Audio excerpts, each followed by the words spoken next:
Hi guys, so this is going to be probably a shorter video, but I have gotten a few messages from people asking me how do I make my modeling sponges, and I don't have a lot of time right now for long tutorials, so I thought this would be a great little mini tutorial to give.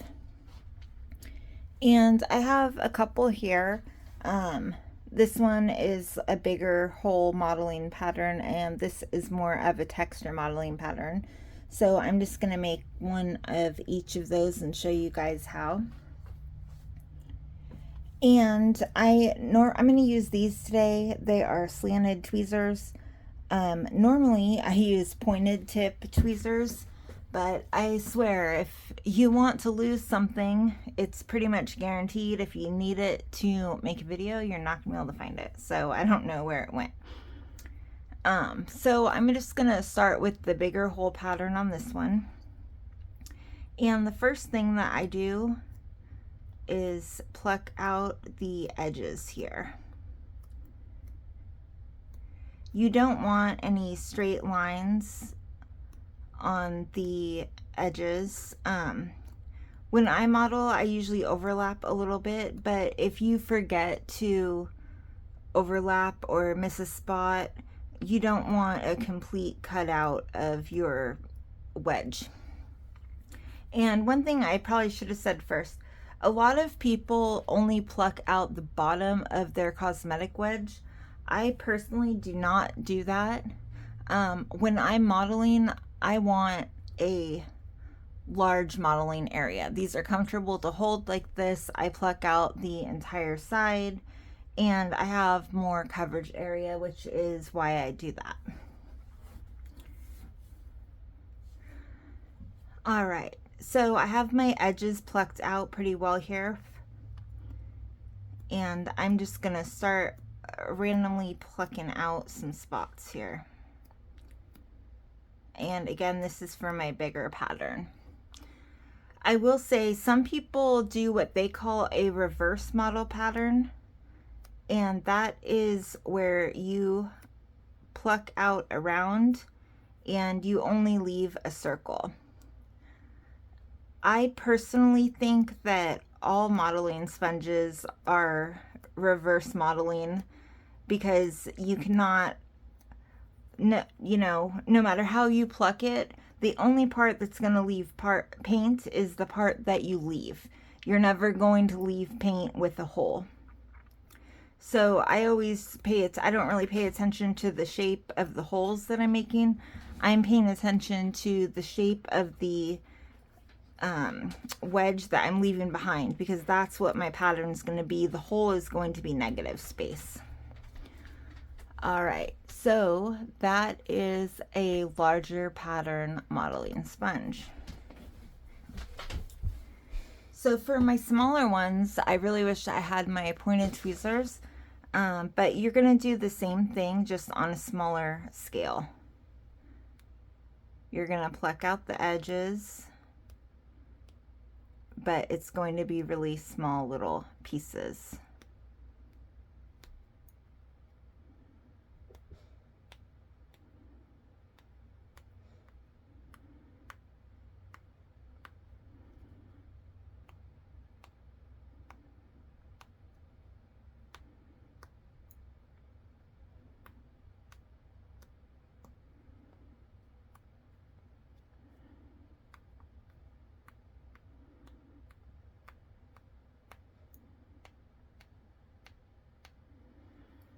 All right, sorry. These leave these great little tiny balls of foam everywhere that you'll find forever, and they stick to everything. Okay, so I am gonna go in, I'm just gonna start plucking very small areas. And if you're finding when you're plucking it's leaving too big of a space, you can kind of squeeze your sponge together like that, and that'll help sometimes. But you just want to make sure that you're leaving really small holes. And again, like I said, since the holes aren't leaving the pattern, what's left behind is, I'm just kind of breaking up, making sure that there's small spaces of what's left behind, that it's broken up. That's how I'm going to get that really small little texture pattern.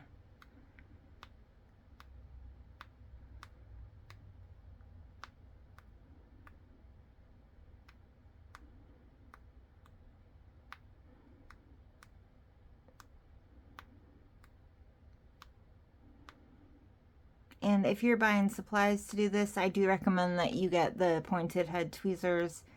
It is a lot easier to get this small pattern with the pointed head ones.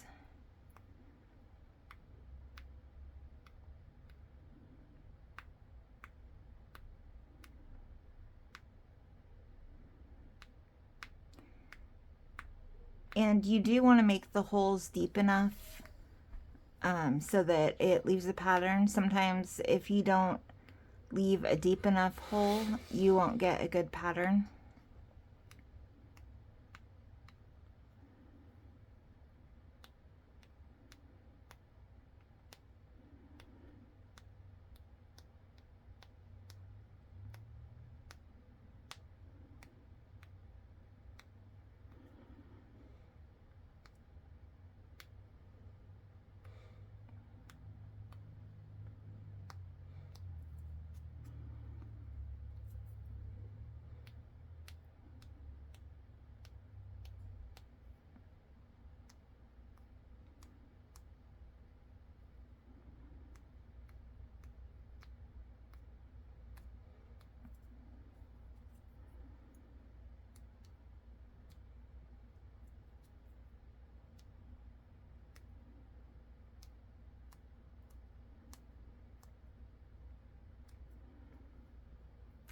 The sponge is a really, really soft one. It's getting kind of tricky to do this bottom part that is very thin.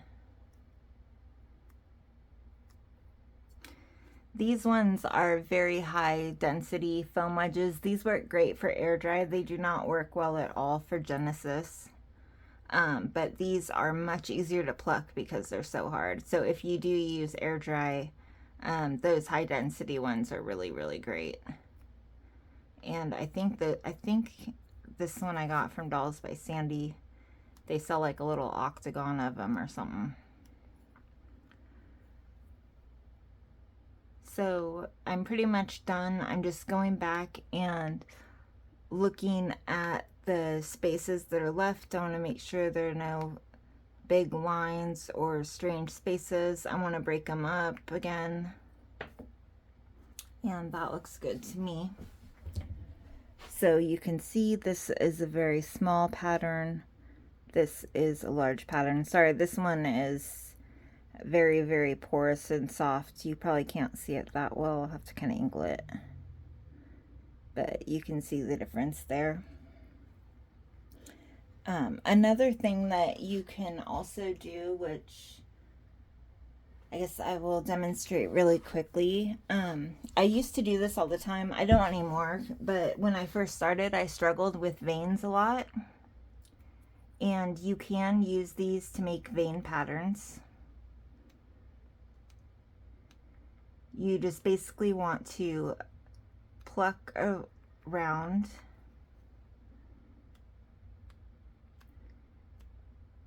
and you're going to leave a line pattern.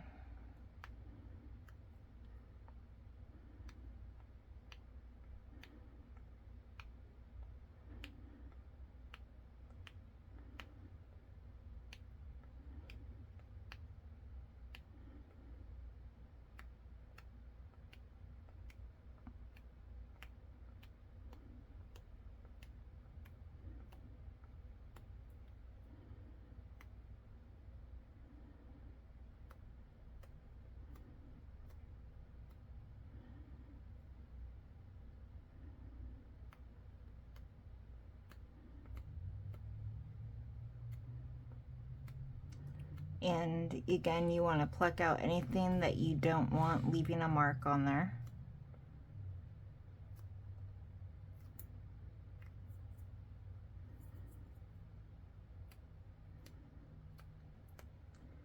So I would just pluck all this excess out. And what's left that's going to leave the mark is what is there. And I'm just going to show you real quick how to check the pattern. Alright, so I just have a regular piece of paper here. And I have some dark red paint here that I will use because you'll be able to see it.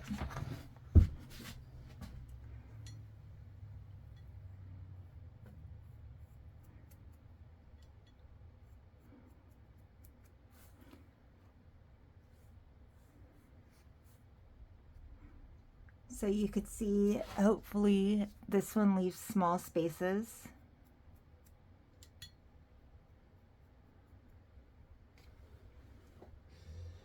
That one is going to leave more line shape, and I actually didn't pluck it out deep enough, which is why it is doing that. On the ones used for veins, you really want to make sure that you pluck out the excess, the part that you don't want leaving the line.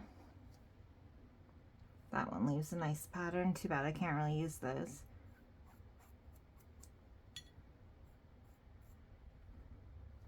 That one's going to leave a bigger pattern there.